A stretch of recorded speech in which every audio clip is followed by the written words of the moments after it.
big story this morning. There will be basketball. That after the players voted to resume the postseason. Clippers head coach Doc Rivers talked about how excited his players are to get back on the court, saying, quote, they're really looking forward to it. Yesterday was a very difficult day, though. Like, their emotions were all over the place. They thought it was over. It was just a really tough day for all of them. The irony, considering the Clippers were one of two teams who voted to boycott the remainder of the season. But Brandon, I'll start with you. What was your reaction to what Doc Rivers had to say? You know, I just thought about the locker room and in my journey through the NFL. And one of the things that I had to learn, and it took me probably 5 to 6 years to get this, was every guy is different. You know, every guy approaches success differently, failure differently, and even this situation, we've never dealt with this before. Not us as media members, athletes have never done with this. So we don't know how these guys are going to respond. But I do know how we're all trained. And I think it's a microcosm of society. Like, we're all trained to stay in this space of peak performance. So guys going from not playing to playing, they're actually trained for this moment to be able to eliminate distractions and move forward. Now, how is everyone going to deal with it? I don't know. We saw this play out with Paul George being in the bubble. So I really believe that we're going to have to take it case by case, guy by guy, but they're trained for this moment. You have to think about that. No matter what's going on off the court, with your relationships, your family leading up to the game, after the game, you know, what's going on with your body. We literally train every single day to stay in this space of peak performance. You need to be right here to unlock your full potential as an athlete. So seeing these guys go from not playing to playing in this moment, I truly believe we're going to see the ones who are mentally strong, mentally tough, rise to the top. Well, Brandon, I want to kick something back to you, because when I saw Doc's comments, I thought about Paul George and his comments on what he's been struggling with. But before I ask you the question, I just kind of want to debunk something you hear, not only from some fans, but some commentators, which is, man, you're rich and you're famous, quit whining. You're at a resort, quit. That shows such a fundamental misunderstanding of not only how mental health works, but how the human condition works. You normalize your circumstances. So, like, there are folks who the only thing they want in the world is air conditioning in their home. They feel like, man, if I could just have AC, everything would be so much better. And they get it.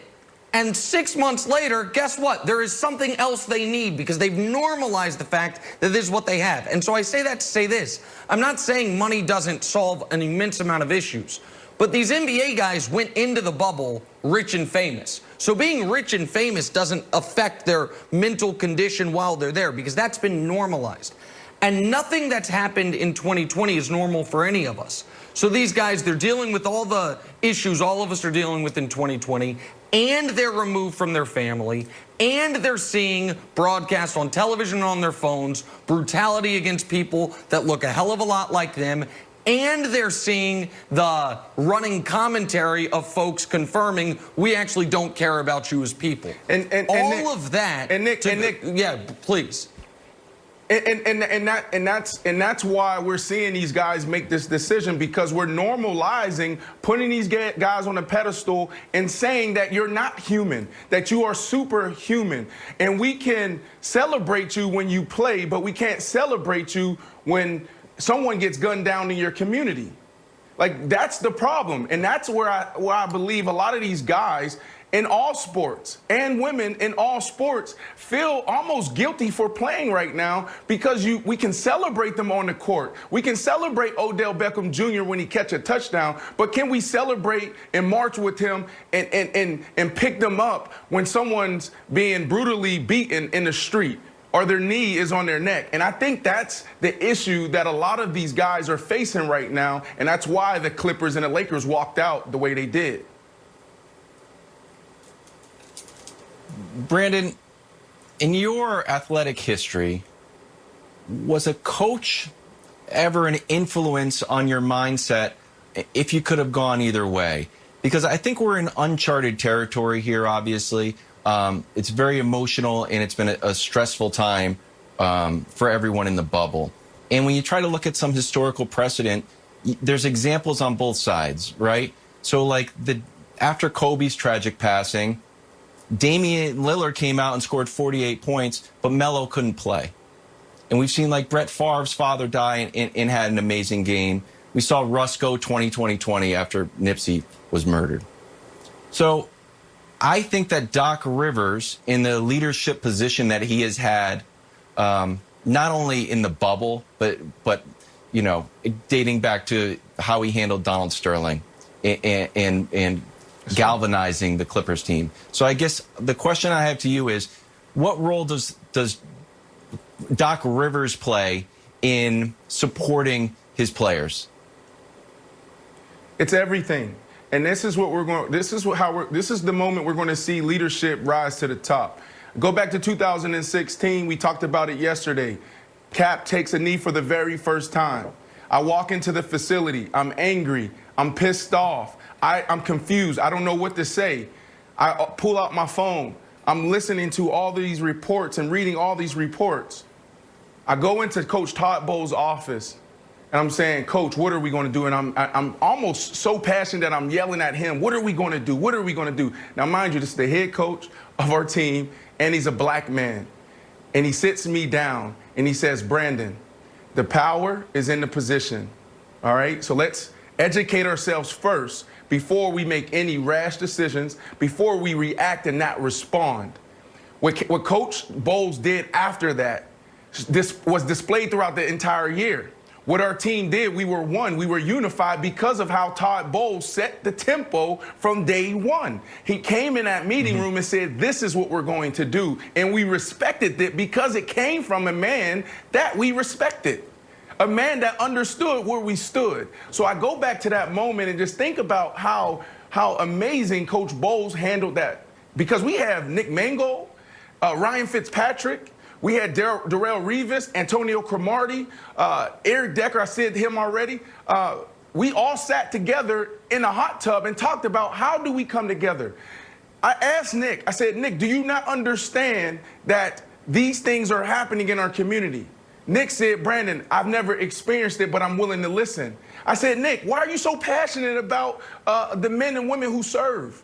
Like, this is what you do. Your foundation is built around it. And he explained to me why. And I was able to listen to him because I respected him as my teammate and because he listened to me. And our team, because of that moment that Coach Bowles gave us, we were able to move forward unified. So I think this is what we're seeing in basketball. We're not seeing this in football right now in the NFL, which we need to figure this out, because if this continues to happen, and it will, what are we going to do as football players? We just saw this yesterday. Only 9 out of the 32 teams did something.